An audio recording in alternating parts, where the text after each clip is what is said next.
may nag-file na ng impeachment kay Pangulong Marcos dahil sa culpable violation of the Constitution, graft and corruption, at betrayal of public trust.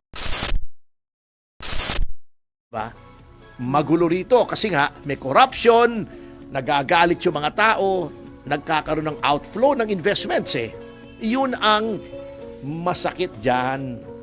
Katulad ngayon, may nag-file na ng impeachment kay Pangulong Marcos. Kanina lang yatang umaga o nung Biyernes na ang sinasabi ay yung mga tatlong grounds, yung dahil sa corruption, yung ito hindi talaga mawawala itong floodgate na ito, lalong-lalo na ngayon na umuwi na sa bayan. Opo. Sa ating bayan si dating Secretary Bonoan. May dala kaya siyang bangus. Bonoan. Bonus. Iba pala 'yon. Ano yung bonus? At Okay. etong impeachment complaint na ito ay inihain ng isang abogado, si Andres de Jesus. Yan. Na ang kanyang mga batayan ay tatlo. Culpable violation of the Constitution dahil hinayaan daw niya makidnap si Pangulong Duterte. Di ba? Graft and corruption. Yan. At betrayal of public trust. Graft and corruption, yung tungkol dun sa floodgate, dun sa insertion sa 2025. Opo. At yung 2026 budget na rin, kasama na rin. Kasi nalagdaan na po yun eh. Yun ang mabigat. May impeachment complaint ka, bagsak yung rating mo, Economy. galit ang mga tao dahil doon ay galit ang ekonomiya. Baka iniisip nila, here is a president who cannot govern. Bakit natin susundin yung mga initiatives nito? Mahina naman ang gobyerno nito. Yun ang mabigat na nangyayari. O katulad nito di ba? Last week natalakay natin yung PDIC na kinuha. Opo. Na nagpahina sa kumpiyansa ng ating mga mamamayan sa banking sector kasi nabawasan yung insurance ng kanilang deposito, di ba? Correct. Ngayon naman, eto, pambihira, pati pala yung parte o yung share ng mga magsasaka ng tabako Hala. ay hindi pa binibigay for the last 3 years ng administrasyong ito. Paktay na. Yung kasi 'di ba alam naman natin ang cash crop sa Ilocos. Opo. Sa Ilocos Region, Ilocos Sur, Ilocos Norte, tabako, 'di ba? Yes. Natatandaan ko tuloy yung kaibigan ko, si Attorney Dindo Garciano. Ano po yun? Mataba yun eh. Tapos? So meron kami dati kung saan kami nagsisigar. Alam mo yung sigar, 'di ba? Yung tabako. Hindi maskada. Hindi, iba.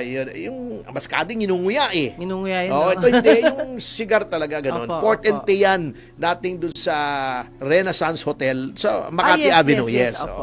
Makati Avenue din, yung likod niya ay Arnaiz, di ba? Dating Pasay Road. Opo. So pumasok ako, and taba talaga ni Attorney Garciano, nakasalampak siya ron sa isang armchair doon. Inalok niya ako ng sigar. Sabi niya, pare! Sabi niya, gusto mo ng tabako? Sabi ko, anong gagawin ko sa taba mo? Sabi, hindi pare! Sigar! Talaga, Hindi! Tabako pala sigarilyo. Sabi ko, pare, gusto mo ng nga, tabako? no? Sabi ko, anong gagawin ko sa taba mo? Natira mo siya. Ay, sa punchline. Gusto ko daw ng tabako eh. Oo nga Sabi ko, naman. pare, gusto mo ng tabako? Oo nga naman. Sounds like kasi. Anyway, ang mabigat po rito, eto po kasi, talagang may batas tayo. Opo. Yung excise tax, yung Republic Act 7171, di ba? Ang ganda pa. 7, lucky 7-1, number ni 7-1. Marcos, di ba? 7, Ocho-ocho yun. Na merong parte sa excise tax ng tabako, yung mga magsasaka, yung mga nagtatanim ng tabako. Maganda pong industriya yan, ha? Yeah. Alam nyo, ako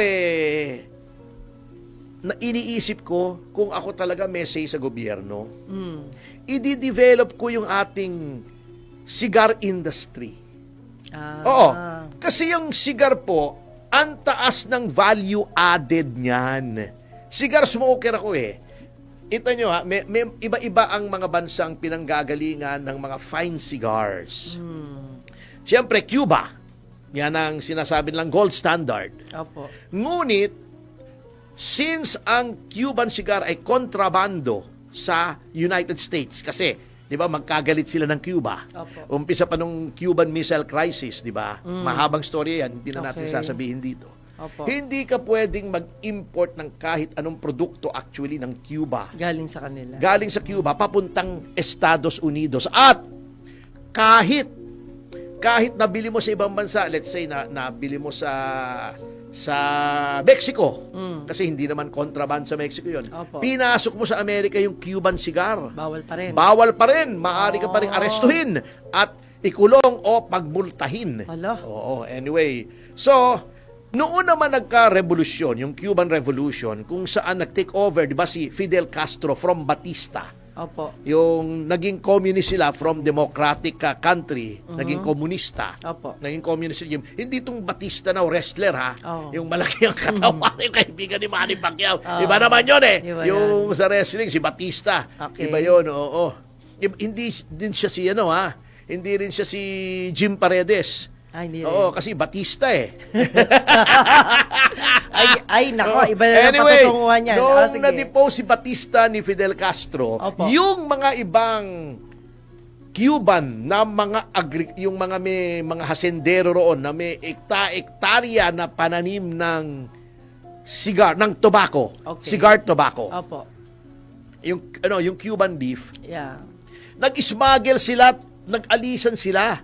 Dala-dali nila yung mga buto ng yung Cuban leaf cigar. Opo. Pupunta sila sa ibang Latin American countries katulad ng Ecuador, Jamaica, Dominican Republic. Opo. Okay. Doon nila itinanim, pareho rin. Oh. Siyempre, yung sibol noon, same Pareho din, na, basta Pinarami nila. basta na, yung ang napunlaan ng same na buto. Oo. Buto. Buto nga, ano ba sabi ko? Eh, siyempre yung, diction. yung Sige, sir. pagsibol noon, nung tobacco plant, Opo. pareho rin. Opo. Nakakagawa sila ng premium cigar. Ala. Nabibenta yan, libo-libo. Isang kahon, mga 20 mil, 15 mil, isang kahon ng tabako. Okay. Okay. Yang tabako natin ay Cuban leaf yan. Noong galleon trade pa, Opo. panahon pa ng Kastila, di ba? Colony Opo. ng Kastila, ng Espanya, ang Cuba. Ang Cuba. Ang Cuba. Nadadala po rito, yan ang ginagamit po sa Ilocos na tabako. Cuban leaf yan, Cuban seed. Seed. Pareho rin, magandang klase. Nagkakatulo lamang sa pag-process. Kasi alam nyo, mahabang proseso yun. Itatanim, yung tatlong parte yan eh. Matutuyuin, Yung di ba? wrapper, yung filler, yung ligero. Tatlong layer yan eh. Ang sigar eh, mahirap gawin yan eh. Opo. Doon na nagkakatulo sa flue curing, kasi ano pa yan, nilalagay pa yan sa warehouse, pinatutuyo. Maraming proseso yan. Pero ang sigar Opo. po kasi, mas safe sa sigarilyo kasi all natural yan, wala yung mga chemicals.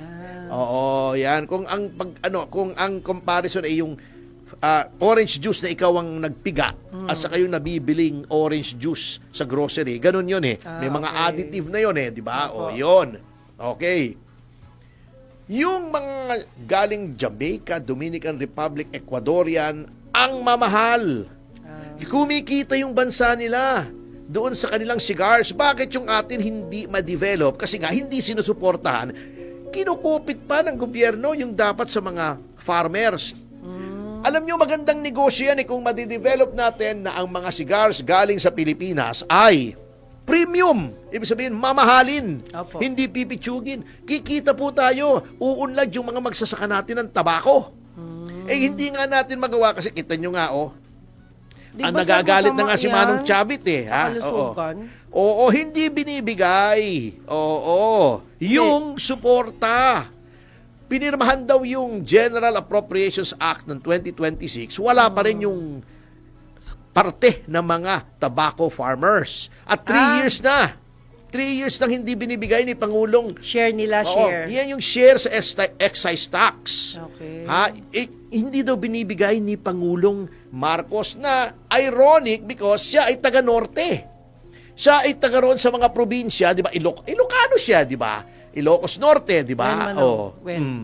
Ilocano siya, pero yung mga produkto, yung mga agrikultura Opo. sa Ilocos, yung tabako, hindi niya sinusuportahan. Mabigat eh. Opo. Kaya nga nagagalit na naman si Manong Chavit. Ala. Sinasabi na naman niya, nasaan mo dinadala yung excise tax? Alam mo, sayang, meron tayong magagaling na mga tabako yung Don Juan Orquijo ng Tabacalera. Tabacalera, lumang-lumang kumpanya na yan eh. Iba yung Talavera, iba yun. Hindi, Talavera sa Nueva Ecija Nueva yata Ecija yun ba eh. yun? Oo, di ba? Okay. Nueva Ecija ba yun, Talavera? Hindi ko po O alam Nueva Vizcaya? Ecija yata, no? Vizcaya ba? Hindi naman